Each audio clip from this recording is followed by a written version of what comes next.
ஓம் சிவாய.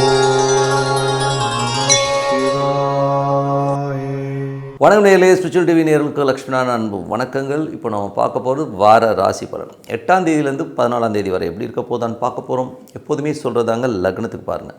ராசிக்கு பார்ப்பதை விட லக்னத்துக்கு பார்க்க ரொம்ப பர்ஃபெக்டாக இருக்கும். உதாரணமாக ஒரு மகர லக்னம் விருச்சிக ராசினா நீங்கள் விருச்சிக ராசிக்கான பலன்களை பார்க்குறது மகர ராசிக்கான பலன்களை பார்க்கும்போது ரொம்ப பர்ஃபெக்டாக இருக்கும். முதல்ல வர்றது பொது பலன்கள், அதுக்கப்புறம் தசாபுக்தி பலன்கள். உங்கள் ஜனனகால ஜாதகத்தில் என்ன தசாபுக்தி அந்தரங்கள் வருதோ அதை மிங்கிள் பண்ணி பாருங்கள், ரொம்ப பர்ஃபெக்டாக இருக்கும். வீடியோட எண்டில் டிப் ஆஃப் த வீக் இருக்குது, மறக்காமல் பாருங்கள்.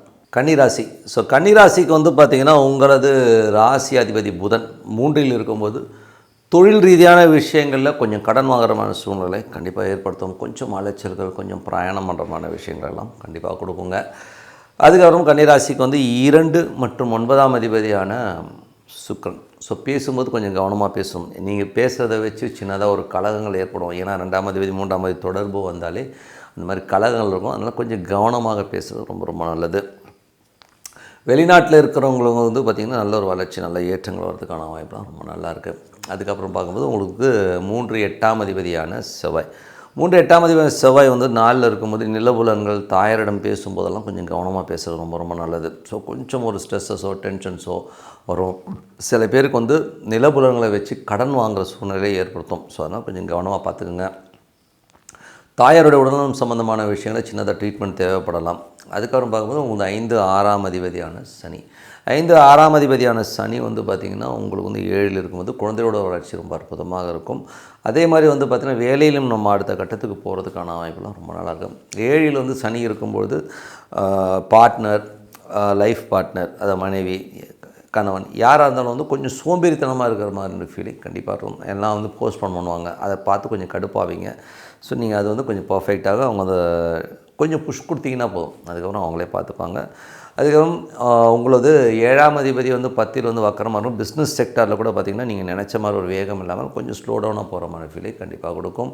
அதுக்கப்புறம் 8ஆம் அதிபதி 4 இருக்கும்போது தாயோட உடல்நலம் சம்மந்தமான விஷயங்கள், வண்டி வாகனங்களை ஓட்டும் போதும் கொஞ்சம் கவனமாக பார்த்துக்கிறது ரொம்ப ரொம்ப நல்லது. அதனால் கொஞ்சம் செலவுகள் வந்துடும், அதுதான் விஷயம். அதுக்கப்புறம் பார்க்கும்போது உங்களுக்கு 9ஆம் அதிபதியான சுக்கிரன். 9ஆம் அதிபதி சுக்கிரன் உங்களுக்கு இப்போ 3இலும் நிறைய பிரயாணங்கள்லாம் நல்ல லாபங்கள் வர்றதுக்கான வாய்ப்பு. வியாபார ரீதியாகவும் நிறைய பிரயாணமான விஷயங்கள்லாம் ரொம்ப அற்புதமாக இருக்குது. அதுக்கப்புறம் பார்க்கும்போது 10ஆம் அதிபதியான புதன் 3இல் இருக்கும்போது தொழில் ரீதியான விஷயங்கள், ஒரு லோன் அப்ளை பண்ணிங்கன்னா கிடைக்கிறது, அதனால் ஒரு நல்ல ரொட்டேஷன் வர்றதுக்கான வாய்ப்பு ரொம்ப அற்புதமாக இருக்குங்க. 11ஆம் அதிபதியான சந்திரன். 11ஆம் அதிபதி சந்திரன் வாரத்தின் உற்பத்தி நல்ல ஒரு லாபங்களும் நல்ல ஏற்றங்களும் கொடுக்கும். நிறைய பிரயாணங்களால் நல்ல லாபங்கள் வர்றதுக்கான வாய்ப்பு ரொம்ப சிறப்பாக இருக்குங்க. ஸோ இதுவரை பார்த்து பொது பலன்களை இப்போ பார்க்கும்போது தசாபுக்தி பலன்கள். கன்னி லக்னமாக இருந்து சூரியன் தசாபுக்தி சூரியன் 12ஆம் அதிபதி சூரியன் உங்களுக்கு 3இலும் நிறைய பிரயாணங்களை கொடுக்கும். அது மட்டும் இல்லாமல் உங்களுக்கு அது புதனுடைய சாரத்தில் இருக்கும்போது கொஞ்சம் வியாபார ரீதியாக சில நேரங்கள் கடன் வாங்குகிற சூழ்நிலையை ஏற்படுத்தலாம். அதனால் அலைச்சல்கள் வர்றதுக்கான வாய்ப்புகளை கண்டிப்பாக ஏற்படுத்தும். அதுக்கப்புறம் பார்க்கும்போது கன்னி லக்னமாக இருந்து சந்திரன் தசாபுக்தி. சந்திரன் 11ஆம் அதிபதி நல்ல லாபங்களும் நல்ல ஏற்றங்களும் கொடுக்கும். ஸோ வாரத்தின் இறுதியில் கொஞ்சம் அலைச்சல்கள், கொஞ்சம் விரயங்களை ஏற்படுறதுக்கான வாய்ப்புலாம் நிறைய இருக்குது. அதுக்கப்புறம் பார்க்கும்போது கன்னி லக்னமாக இருந்து செவ்வாய் தசாபுக்தி செவ்வாய் 3 8ஆம் அதிபதி உங்களுக்கு 4இல் இருக்கும்போது தாயாரோட உடல்நலம் சம்மந்தமான விஷயம், நிலபுலன்கள் சம்மந்தமான விஷயம் கொஞ்சம் கேர்ஃபுல்லாக ஹேண்டில் பண்ணுறது ரொம்ப ரொம்ப அவசியங்க. கன்னி லக்னமாக ராகு தசாபுக்தி. ராகு 6இல் இருக்காருங்க. ஸோ 6இல் இருக்கும்போது அது சுயசாத்திரம் வேலையில் ஒரு பெரிய மாற்றங்கள் ஏற்படும். வேலையில் கொஞ்சம் நம்ம பெரிய லெவலில் எக்ஸ்பெக்ட் பண்ணுவோம். ஸோ அதே மாதிரி கடன் வாங்கும்போது கொஞ்சம் கவனமாக கடன் வாங்கிக்கோங்க. ஏன்னா ஒரு நம்ம லெவலுக்கு மேலே எக்ஸீடாக வாங்கினீங்கன்னா மாட்டிக்கிறதுக்கான வாய்ப்புகள் நிறைய இருக்குது. ஸோ அதனால் கொஞ்சம் கவனமாக இருங்க. உடல் ரீதியான விஷயங்களை ரொம்ப ட்ரீட்மெண்ட் எடுத்திங்கன்னா இப்போ அது கிளியர் ஆகிறதுக்கான வாய்ப்புகள்லாம் ரொம்ப நல்லாயிருக்கு. அதுக்கப்புறம் கன்னி லக்னமாக குரு தசாபுக்தி குரு பார்த்திங்கன்னா 4 7ஆம் அதிபதி 10இல் இருக்கும். தொழில் ரீதியான விஷயங்கள் கொஞ்சம் சோம்பேறித்தனம் அதிகமாக இருக்கும். நாளைக்கு பார்த்துக்கலாம், அப்புறம் பார்த்துக்கலாங்கிற ஒரு போஸ்ட்பான் பண்ணுறமான விஷயங்கள் இருக்கும். ஸோ அதனால் கொஞ்சம் அலர்ட்டாக உங்களுக்கு நீங்களே ரிஸ்க் ஏற்றிக்கிட்டு வேலை பார்க்குறது ரொம்ப ரொம்ப நல்லது. கன்னி லக்னமாக சனி தசாபுக்தி சனி பார்த்திங்கன்னா 5 6ஆம் அதிபதியான சனி உங்களுக்கு 7இல் இருக்கும்போது குழந்தைகளோட வளர்ச்சி ரொம்ப சிறப்பாக இருக்குங்க. ஸோ குழந்தைகள் அடுத்த கட்டத்திற்கு போகிறதுக்கான வாய்ப்புகள் ரொம்ப நல்லாயிருக்கு. தொழில் ரீதியான விஷயங்கள்லையும் பார்த்திங்கன்னா ஒரு பெரிய லெவலில் முன்னேற்றங்கள் வர்றதுக்கான வாய்ப்புலாம் ரொம்ப நல்லாயிருக்கு. 6ஆம் அதிபதி வேலையில் செஞ்சுட்ருக்க வேலையிலும் நல்ல ரெமுனரேஷன் கிடைக்கிறதுக்கான வாய்ப்புலாம் ரொம்ப நல்லா இருக்குங்க. ஸோ கன்னி லக்னமாக புதன் தசாபுக்தி புதன் புதன் வந்து பார்த்தீங்கன்னா தொழில் ரீதியான விஷயம் நிறைய பிரயாணம் பண்ணுவீங்க. பிரயாணம் நல்ல லாபம், நல்ல ஏற்றங்கள் இருக்கும். இளைய சகோதரருக்கும் உங்களுக்கும் சின்னதாக ஒரு கான்ட்ரவர்சிஸ் வர்றதுக்கான வாய்ப்புகள் இருக்கிறனால கொஞ்சம் கவனமாக இருக்கணும். தொழில் ரீதியான விஷயங்களில் வந்து நீங்கள் கடன் கேட்டதிங்கன்னா கிடைக்கிறதுக்கான வாய்ப்புலாம் ரொம்ப நல்லா இருக்குங்க. கன்னி லக்னமாக வந்து கேது தேசாபதி வந்து கேது வந்து 12லேருந்து அது சுக்கிரனுடைய சாரத்தில் இருக்கும்போது கொஞ்சம் அலைச்சல்கள் ஜாஸ்தி இருக்கும். சில நேரங்கள் வந்து பார்த்திங்கன்னா நம்ம யாருக்காச்சும் ஒரு ஜாமீன் கையெழுத்து போட்டு அதனால் ஒரு மண்டை உடைச்சல் வர்றதுக்கான வாய்ப்புலாம் இருக்குது. அதனால் கவனமாக பார்த்துக்கோங்க. தாயார் தந்தையுடைய உடல்நலம் சம்மந்தமான விஷயங்களில் சில பேருக்கு வந்து அலைச்சல்கள் ஏற்படலாம். ஸோ அதனால் வந்து கொஞ்சம் கவனமாக பார்த்துக்கிறது ரொம்ப ரொம்ப நல்லது. வெளிநாட்டில் இருக்கவங்க வந்து அந்த லீகல் டாக்குமெண்ட்ஸு பேப்பர்ஸ்லாம் வந்து கொஞ்சம் பர்ஃபெக்டாக பார்த்துக்குங்க. கன்னி லக்னம் வந்து சுக்கிர தேசாபதினு சுக்கிரன் வந்து பார்த்திங்கன்னா 9ஆம் தேதி 3லும் நிறைய பிரயாணங்களில் நல்ல லாபங்கள் வரதுக்கான வாய்ப்புலாம் நல்லா இருக்குங்க. ஸோ மற்றபடி என்னை பொறுத்த ஒரு நல்ல ஒரு பிரார்த்தனை கண்டிப்பாக அடுத்த லெவலில் வரதுக்கான வாய்ப்புலாம் ரொம்ப சிறப்பாக இருக்குது. இப்போ பார்க்க போது tip of the week. So tip of the வீக்கில் வந்து இந்த வாட்டி நம்ம பார்க்குற டாபிக் என்னென்னா, குலதெய்வம் தெரியாதவர்கள் எந்த தெய்வத்தை வணங்கலாம். ஏன்னா நிறைய பேருக்கு வந்து பார்த்திங்கன்னா குலதெய்வமே தெரியாது. ஏன்னா அப்பா ஒரு ஊரில் இருந்திருப்பாங்க, அம்மா ஊரில் இருந்திருப்பாங்க, எல்லாம் மைக்ரேட் ஆகி வருவாங்க. சில பேர் வீட்டை விட்டு ஓடி வந்திருப்பாங்க. ஸோ இந்த மாதிரி சூழ்நிலையில் வரும்போது அவங்க பூர்வீகமே கட்டாயிடும். ஸோ அப்பா வழியிலையும் தெரியாதுங்க, அம்மா வழியும் தெரியாதுங்க, எனக்கு என்ன குலதெய்வம்னே தெரியாது. ஆனால் எனக்கு குலதெய்வம் வந்து கும்பிட்டா நல்லதுன்னு சொல்கிறாங்க, என் ஜாதகத்தை குலதெய்வத்தை போய் பாருங்கன்னு சொல்கிறாங்க, ஆனால் என்னால் முடியலைங்க அப்படின்னு சொல்கிறவங்க எந்த தெய்வத்தை வணங்குறதுனால நமக்கு வந்து அந்த குலதெய்வம்க்கான பலன் கிடைக்கும் அப்படிங்கிறத இப்போ இதில் பார்க்க போகிறோம்.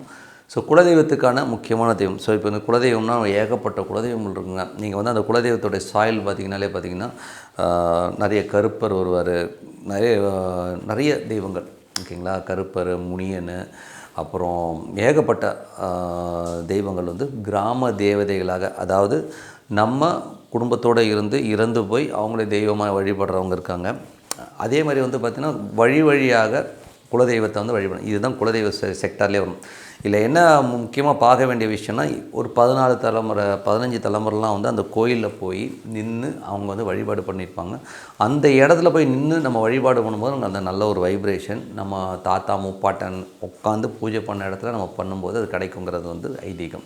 பட் இருந்தாலும் சில பேருக்கு வந்து அந்த பாக்கியம் கிடைக்கிறதில்ல. ஏன்னா வந்து குலதெய்வம் எனக்கு தெரியல, அப்போ நம்ம என்ன பண்ணலாம் அப்படின்னும்போது இதுக்கு வந்து யார் அந்த தெய்வம்னா ஹரிஹர சுதன் ஐயப்பனை தான் பார்க்கணும். நீங்கள் வேணால் பாருங்கள், ஐயப்பனை பாருங்கள், அது வந்து கருப்பு உடை அணிஞ்சு தான் போவாங்க.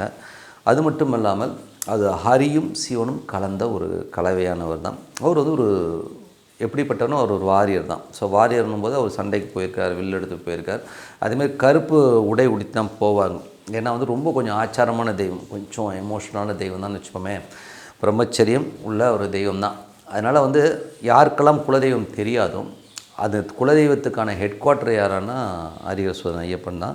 ஸோ நீங்கள் வந்து எந்த தெய்வம் உங்களுக்கு குலதெய்வம் தெரியலனாலும் நீங்கள் ஐயப்பனை வணங்கும்பொழுது சிறப்பான பலன்கள்.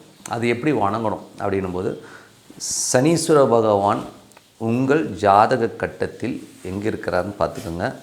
அந்த கிழமைகளில் போய் நீங்கள் வழிபாடு பண்ணிங்கன்னா ரொம்ப அற்புதமான பலன்களே கிடைக்கும். இதுதான் ரொம்ப ஈஸியான வே ஓகேங்களா. அது ஐயப்பனை எப்போ வணங்கணும், அந்த சனீஸ்வர பகவான் எந்த கட்டத்தில் இருக்கார். இப்போ உதாரணம் சொல்லப்போனால் சனீஸ்வர பகவான் வந்து இப்போ சப்போஸ் வந்து மேஷத்தில் இருக்காருன்னு வைங்களேன். ஸோ லைனாகவே சொல்லிட்டு வரேன். ஸோ மேஷத்தில் வந்து சனீஸ்வர பகவான் இருக்கான செவ்வாய்க்கிழமைகளில், அதாவது மேஷம் விருச்சிக ராசிகளில் சனீஸ்வர பகவான் உங்கள் ஜாதகத்தில் இருந்தார்னா நீங்கள் வந்து செவ்வாய்க்கிழமைகளில் ஐயப்பனை வணங்குவது ரொம்ப சிறப்பான பலன்களை கொடுக்கும்.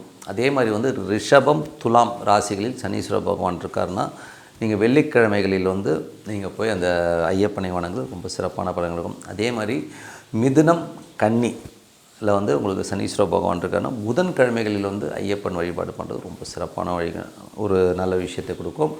அதுக்கப்புறம் சந்திரன், அதாவது கடக ராசியில் வந்து உங்களுக்கு சனீஸ்வர பகவான் இருக்காருன்னா நீங்கள் வந்து திங்கள் கிழமைகளில் வந்து அந்த ஐயப்பன் வழிபாடு பண்ணுறது ரொம்ப ரொம்ப சிறப்பாக இருக்கும்.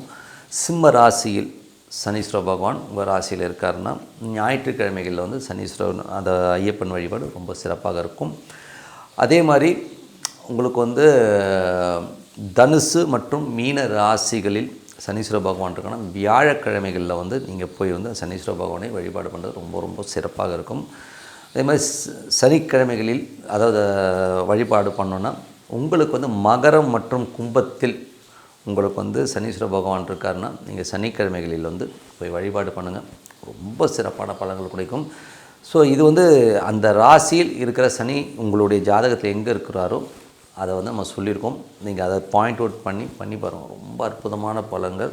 நீங்கள் குலதெய்வத்தை நீங்கள் போய் வழிபட்டு பண்ணுற அந்த ஒரு பலன் கண்டிப்பாக கிடைக்கும். அது மட்டும் இல்லாமல் அந்த தெய்வத்தை வணங்குறதுல பௌர்ணமி காலங்களிலும் அமாவாசை காலங்களும் குலதெய்வம் என்ன வேணா இருக்கட்டும், ஐயப்பனை நினச்சிட்டு வணங்குங்க வீட்டில்.